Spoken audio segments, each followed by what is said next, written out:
Okay, students, in previous class we have learned the behavior of light rays on curved surfaces, and we have learned the relation between objective distance and image distance with respect to refractive indices when light takes refraction on a curved surface. Now today's class we are going to discuss that the type of curved surfaces and refracting bodies.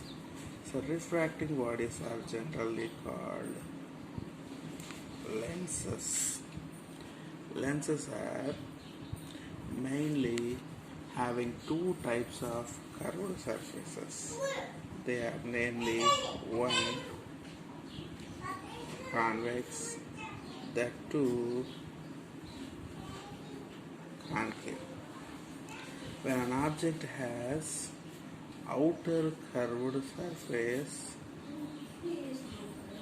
it is a convex, and inner curved surface, it is a concave. So when an object has an outer curved surface, the curved surface is called convex.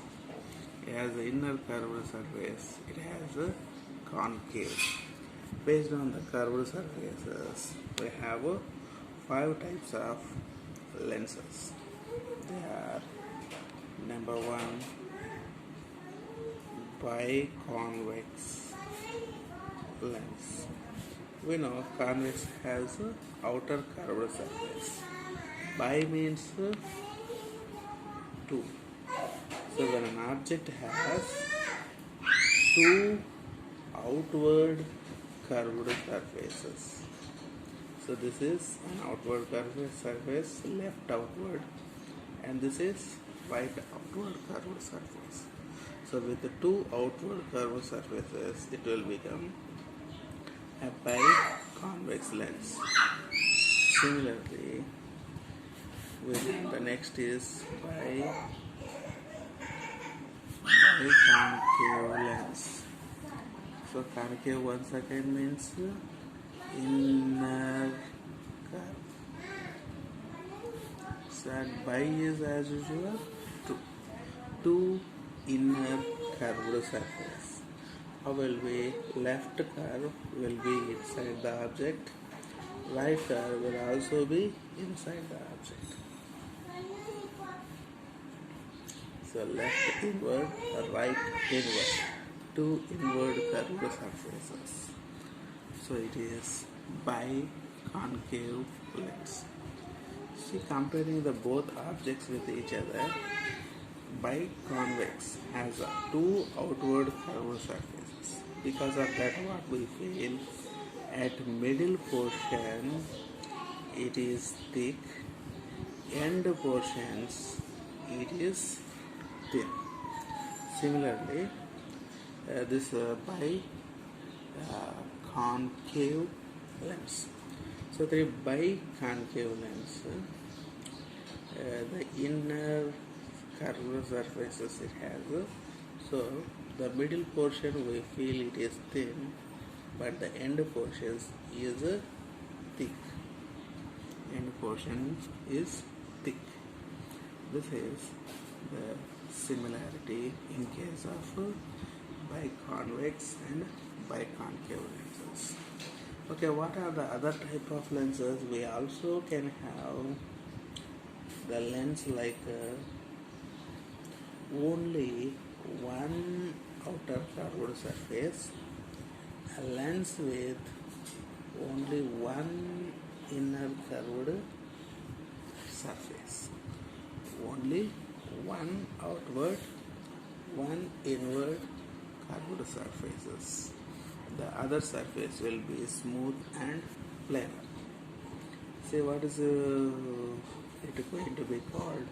Since it has one planar surface, we can name it plano-convex lens. Similarly, this one, plano-concave this is it. And where it has the combination of both.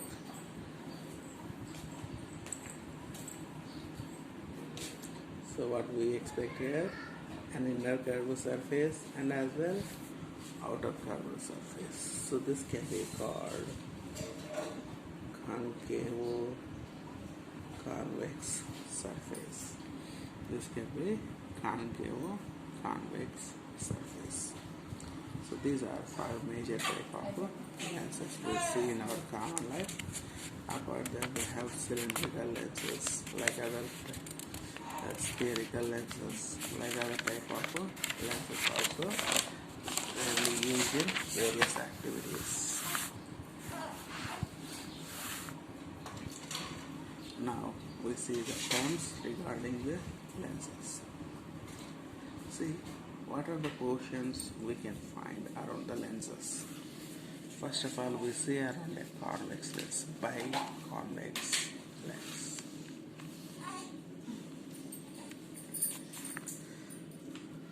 See, biconvex lens. You can see it has 2 outer curved surfaces.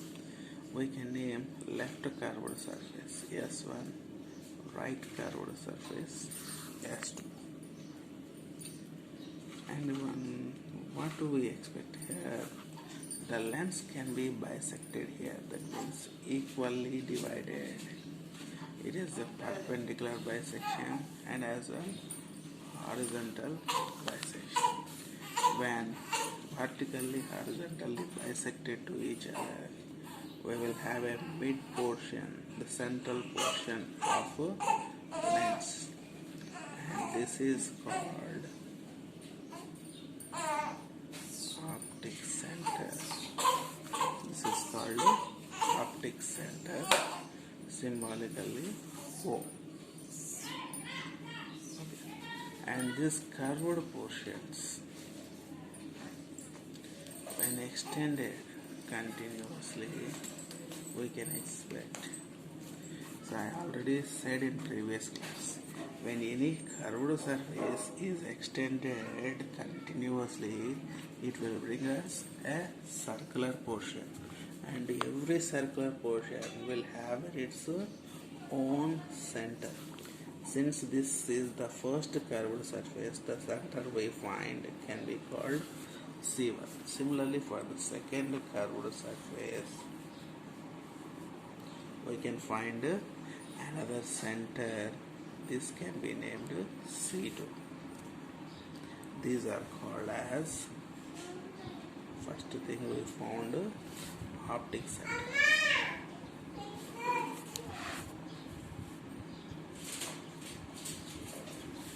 Second, center of curvature. These are centers of curvatures. Okay, and here from the curved surface to the center of curvature, whenever we find the distance can be represented by R1 and R2. These are called radius of curvature. These are radius of curvature.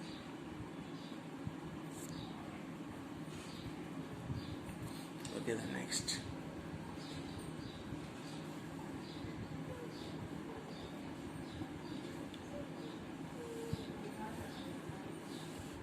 A parallel beam of light, when it is passed through this convex lens, and after that all the light rays will get combined with each other and meet a common point.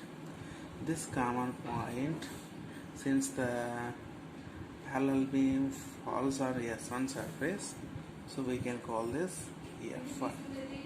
If parallel beam falls on the S2 surface, this side we can find one more, that's F2.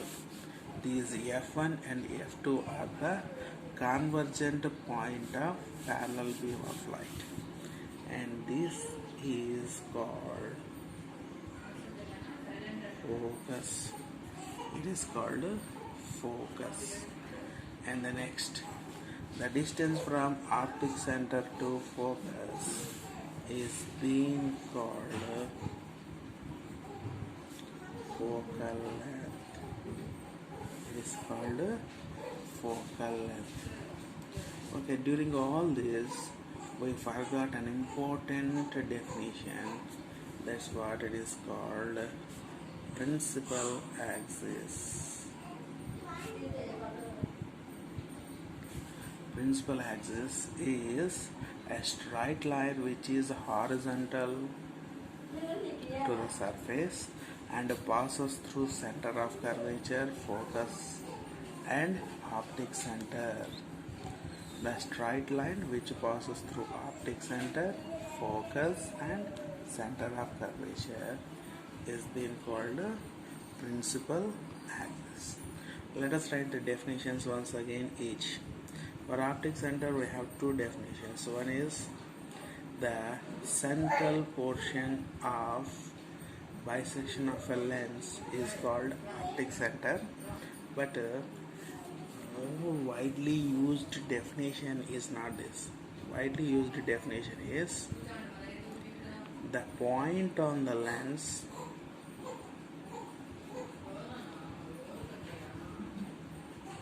light remains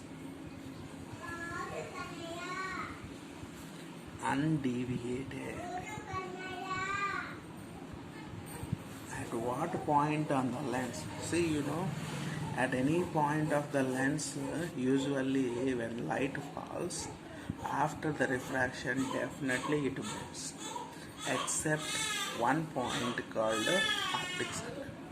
When any light ray incident on optic center, the light ray will never bend. It will go straight through it.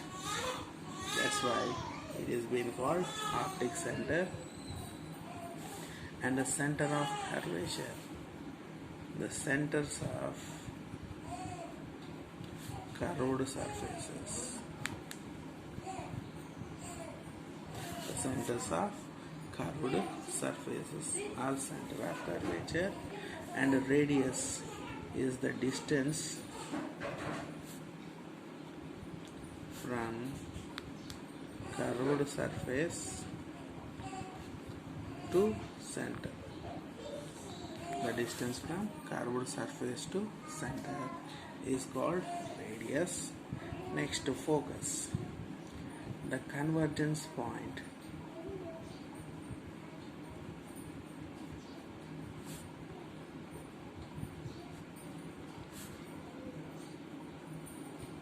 light.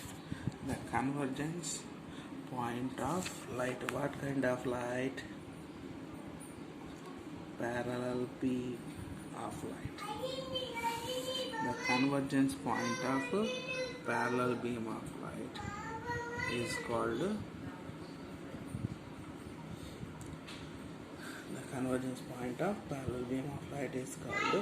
focus, and the distance from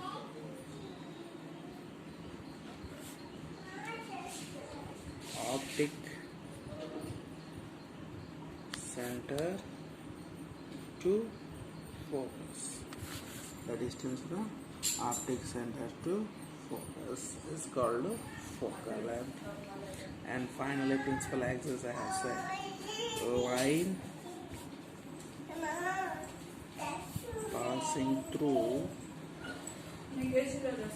line which is passing through optic center,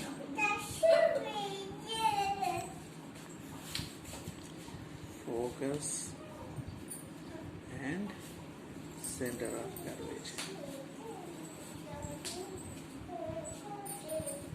This is called principal axis.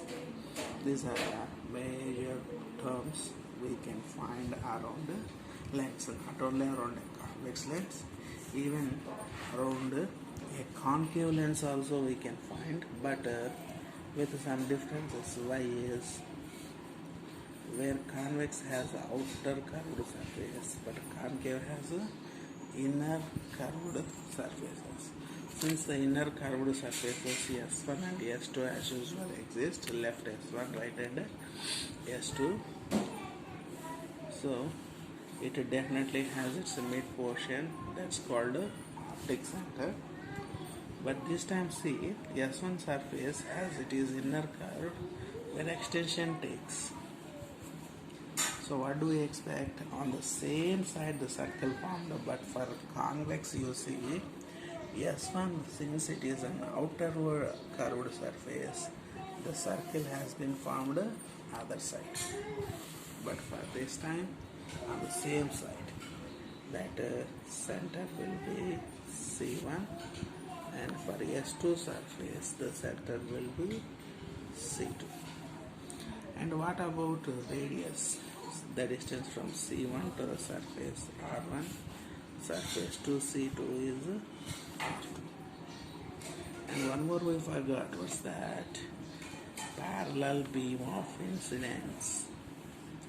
What's going to happen when parallel beam of light incidence on the concave lens? See, convex lens is a convergence lens, so all the light is met at the principal axis. But a concave lens is not, it is a diverging lens. The light rays will not meet. So what we need to do, the light rays will get diverged. These diverged rays, when stretched backward, they meet at a point. This point is called focus. Divergent light rays, when stretched back, the meeting point is called focus. And once again, passing through C1, that means the center of curvature, focus and optic center. The line as well is called principal axis. And the distance from optic center to focus is being called focal length. Okay, so these are the terms. And remember here, there is a relation between radius and focal length. Every situation, the focal length R is equal to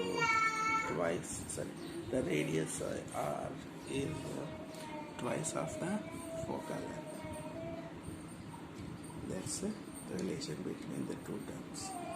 Our focal length is always half of the radius. This is the explanation around the lenses. Okay, students, and in a further class, I am going to explain ray diagrams, how the light rays take a refraction on convex and concave surfaces. Okay, stop.